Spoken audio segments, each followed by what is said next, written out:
আমি শুধু বসে বসে চিন্তা করছিলাম সেখানে কোর্টরুমে মহাকাব্যের কথা। মহাকাব্যে কিছু দেবদেবী থাকে, তারা অভিশাপ দেয় এবং যাদের উপর অভিশাপ দেয় তারা অভিশপ্ত জীবন যাপন করে। আমিও মনে হয় এরকম কোনো মহাকাব্যের অংশ হয়ে গেছি। কোনো দেবদেবী আমার উপর অসন্তুষ্ট হয়েছে, আমার উপর অভিশাপ করেছে। যে অভিশাপের কারণে আমরা এখানে আজকে দুর্নীতি দমন কমিশনে হাজির হয়েছি। তো সেখানে আজকে এই অভিশপ্ত জীবনের ভেতরেও একটা শীর্ষবিন্দু আছে। আজকে এরকম একটা শীর্ষবিন্দুতে পৌঁছলাম আমরা। এই প্রথম লোহার খাঁচায় কাঠগড়াতে দাঁড়াতে হলো। এটা একটা দেখার মতো দৃশ্য। আমি কেউ আশা করছিলাম কেউ ছবি তুলবে, ভেতরে তার ছবি তোলার ব্যবস্থা নেই। এটা আমার জীবনের একটা স্মরণীয় ঘটনা যে লোহার খাঁচার ভেতরে দাঁড়িয়ে আছি আদালতের কাঠগড়ায়। এই অভিশপ্ত জীবনের একটা অংশ, সেটার কথা উল্লেখ করলাম। এবং এর একটা হলো যে আমরা নোবেল পুরস্কারের কথা সবাই জানি, সবাই বুঝি। দুটো নোবেল পুরস্কার দেওয়া হয়েছিল, একটা ছিল আমার নামে, একটা ছিল গ্রামীণ ব্যাংকের নামে। দুটারই সমান গুরুত্ব, সমান মর্যাদা, কারণ চাইতে কোনোটা কম নয়।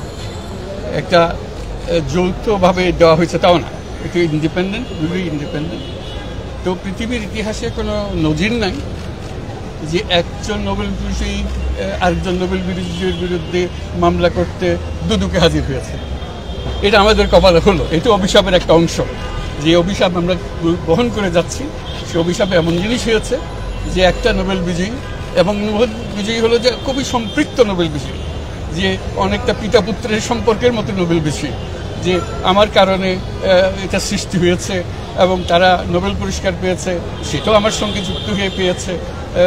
এখন এটারই একটা অংশ যে নোবেল পুরস্কার পেয়েছে দুজনের মধ্যে একজন, তা আমার বিরুদ্ধে একটা এমনভাবে নিয়ে আসলো, খুব কঠিন ভাষায়, খুব রূঢ় ভাষায় আক্রমণ করে।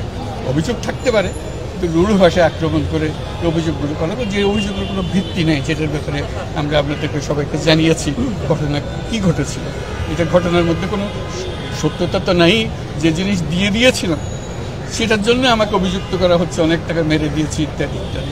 এবং এই পর্যন্ত আমার বিরুদ্ধে যত অভিযোগ এসছে আমার বিরুদ্ধে এবং আমার সহকর্মীদের বিরুদ্ধে। তারা অভিশাপের একটা অংশ, সেই অভিশাপ তাদের উপরে পড়েছে। এইটা আমার কাছে খুব কঠিনভাবে আমার মনে দাগ কেটেছে, কষ্ট লেগেছে, কারণ আমার পরিবারকে আক্রমণ করেছে। এটা আমার কাছে মোটেই গ্রহণযোগ্য হয়, যে আমার বাবাকে আক্রমণ করেছে, আমার ভাই বোনদের আক্রমণ করেছে। তো সেটা এই যে অভিশপ্ত জীবনের একটা অংশ বলে গেলাম।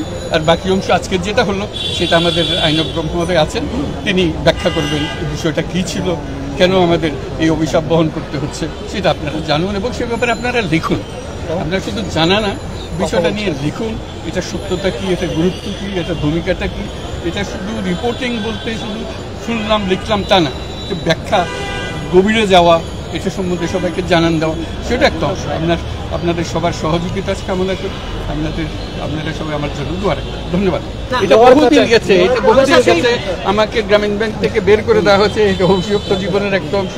আমার বিরুদ্ধে বহু তদন্ত কমিটি হয়েছে, তদন্ত কমিশন হয়েছে, কোনো নিস্তার নেই, একটার পর একটা চলছে। এটার একটা অংশ হিসেবে আপনারা এটা ইতিহাস হিসেবে যদি ক্রমাগতভাবে এটা তালিকা করেন, সেটাও খুব ভালো কাজ হবে। অভিশপ্ত জীবনের একটা বড় পর্যায়ে পৌঁছে গেছি, সেটা বুঝলাম যে অভিশাপ অনেক উপরে নিয়ে গেছে। এখন আমাকে দেবদেবীরা ঠিক করেন যে একে অভিশাপ দিতে হবে, দিয়েছে আমার। কেন দিল স্যার আপনার? ওদের দেবদেবীর কাছে যেতে হবে। এটা অনেক কাঠখড় পুড়িয়ে তাদেরকে সন্তুষ্ট করে খবর বের করতে হবে। এর ভিতরে 156 জন টাকা গ্রহণ করলো, বাকি 4 জন মারা গেল, 4 জন বিদেশে আছে, তারাও পরবর্তীতে আবেদন করলো, ওইটাকে আবেদন করলো না। কিন্তু শ্রমিকরা বলল আমাদের লয়াররা দীর্ঘ 8 বছর খেটেছে এবং এই যে মামলাটা তুলতে হবে সেটেলমেন্ট এগ্রিমেন্ট হাইকোর্ট থেকে, যদি আমাদের অ্যাডভান্স, আমাদের টাকা থেকে যদি আমাদের অ্যাডভান্স দেওয়া না হয়, তাহলে তো আমাদের লয়ার সই করবে না, মামলাটা উঠবে না। তখন আমাদের পক্ষের থেকে বলা হলো আমাদের তো টাকা না, টাকা তোমাদের, তোমরা আন্ডারটেকিং দাও।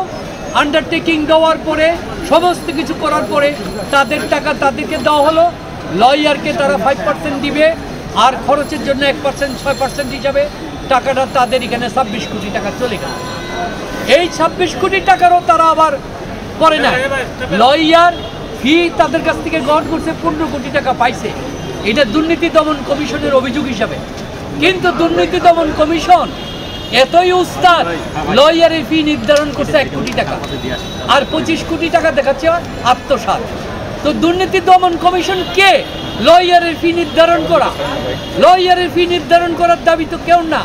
তাহলে যে একটা অভিযোগ আনতে হলে যে সুনির্দিষ্ট টাকা, একবার বলে 26 কোটি, একবার বলে 25 কোটি, এই সমস্ত জিনিসগুলি করে আজকে এই মিথ্যা মামলাটা দায়ের করা হলো, যেখানে ডক্টর মোহাম্মদ ইউনূসের কোনো হাত নাই, গ্রামীণ টেলিকমের কোনো হাত নাই। অথচ আপনারা কালকে দেখেছেন স্বরাষ্ট্রমন্ত্রীকে এবং ব্যাংক থেকে বলে সর্বোচ্চ টাকা উঠিয়ে নেওয়া হলো। এই অবস্থা সৃষ্টি করা হলো। পিকে হালদারকে বের করে দেওয়া হলো টাকা সহ, এবং এই যে এসে আলম, তাকে লক্ষ কোটি টাকা সহ ছেড়ে দেওয়া হলো বেরিয়ে যাওয়ার পরে। তারপরে ইন্টারপোলের মাধ্যমে তাদেরকে আনার ব্যবস্থা করা হবে, যা জীবনে আসবে না। অথচ এই অপরাধীদের বিরুদ্ধে ব্যবস্থা না করে, এই যে আজিজ সাহেবের বিরুদ্ধে কোনো ব্যবস্থা না করে, ডক্টর ইউনূস সাহেবকে আজকে হেয় প্রতিপন্ন করার জন্য তাকে ব্যক্তিগতভাবে টার্গেট করে আজকে এই নোবেল বিজয়ীকে আজকে এই দেশের ভিতরে অপমানিত করছে। আপনারা এও জানেন, এই সরকারের আমলে যত বাংলা একাডেমিতে অনুষ্ঠান হয়েছে, ডক্টর ইউনূসকে নোবেল বিজয়ী হিসেবে দাওয়াত দেওয়া হয় নাই, ভারতের অমর্ত্য সেনকে দাওয়াত দেওয়া হয়েছে। অথচ নিজের দেশের পাশাপাশি তো তাকেও দাওয়াত দিতে পারত। তাহলে দেখা যাচ্ছে যে এই আক্রোশ আজকে প্রফেসর ইউনূস সাহেব যে কথা বললেন, দেব দেবীদের যে আক্রোশ, সেই আক্রোশের একটি প্রতিদান হচ্ছে বাংলাদেশে দেখা যাবে যে যারা চুর বাটপার তারা চলে যাবে বিদেশে কোটি কোটি টাকা নিয়ে, আর যারা দেশপ্রেমিক, দেশের জন্য সম্মান আনবে, তাদেরকে ঢুকানো হবে কারাগারে, তাদেরকে অপমানিত করা হবে। আজকে এই হচ্ছে 14 জন গ্রামীণ টেলিকম বিরুদ্ধে যে তদন্তটা করেছিল, সেই তদন্তের যে চার্জশিট দেওয়া হয়েছিল, চার্জশিটে কগনিজেন্স নেওয়া হয়েছে, মানে গ্রহণ করা হয়েছে, এবং গ্রহণ করার পর আজকে এটা ট্রায়াল কোর্টে বিচারের জন্য প্রস্তুত, মানে চার্জ শুনানির জন্য প্রাথমিক পদক্ষেপ হিসাবে আজকে শুনানি শুরু হয়েছে। সুতরাং আজকে শুনানি অন্তে প্রসিকিউশন পক্ষে আমরা বলেছি যে প্রফেসর ডক্টর মোহাম্মদ ইউনূস 108তম এবং 109তম যে মিটিং করেছিলেন, সেই মিটিংয়ে যে টাকাটা দেওয়ার কথা ছিল 437 কোটি টাকা, সেই 437 কোটি টাকার থেকে 26 কোটি টাকা আলাদা করে তিনি ট্রেড ইউনিয়নকে দিয়েছিলেন। এই যে ট্রেড ইউনিয়নকে যে 26 কোটি টাকা তারা আলাদা করে দিয়েছিলেন, সেখানে লয়ার ফি সহ অন্যান্য টাকা প্রদান করা হয়েছে। এই টাকাটা দেওয়াটাই ছিল সম্পূর্ণভাবে অযৌক্তিক, এবং এটা দণ্ডবিধির 409 ধারার অপরাধ। আমরা ডক্টর মোহাম্মদ ইউনূস সাহেবের এবং অন্যান্য যে 13 জন আসামি আছে তাদের বিরুদ্ধে এই চার্জ এনেছি, এবং আমরা মনে করি তাদের বিরুদ্ধে এই বক্তব্য আমরা প্রদান করেছি, এবং আমরা বলেছি যে 437। আপনারা জানেন যে ডক্টর মোহাম্মদ ইউনূস সাহেব যখন গ্রামীণ টেলিকম এটা প্রতিষ্ঠা করেন, তখন তিনি কোনো ট্রেড ইউনিয়ন করেন নাই, এবং শ্রমিকের কোনো স্বার্থ সংরক্ষণের তিনি কোনো ব্যবস্থা গ্রহণ করেন নাই। যখন শ্রমিকরা তার ওখানে কাজ করছিল, তখন তারা বাধ্য হয়ে উচ্চতর আদালতে গিয়েছিল তাদের ট্রেড ইউনিয়ন করার জন্য এবং শ্রমিকের স্বার্থ সংরক্ষণ করার জন্য, এবং তৎপরিপ্রেক্ষিতে উচ্চতর আদালতের আদেশে তখন এই ডক্টর মোহাম্মদ ইউনূস সাহেব বাধ্য হয়েছিলেন 108তম সভায় বসে তাদের সাথে সেটেলমেন্ট করতে, এবং 437 কোটি টাকা দিতে বাধ্য হয়েছিলেন তারা। সুতরাং এই যে 437 কোটি টাকা দিতে তিনি বাধ্য হলেন, ওই সময় সেটেলমেন্ট করতে গিয়ে সেখান থেকে 26 কোটি টাকা তিনি ট্রেড ইউনিয়ন এবং অন্যান্য লয়ার ফি সহ অন্যান্য ব্যক্তিদেরকে তিনি প্রদান করার যে অনুমোদন দিয়েছেন, সেটাই অপরাধ সংগঠিত হয়েছে।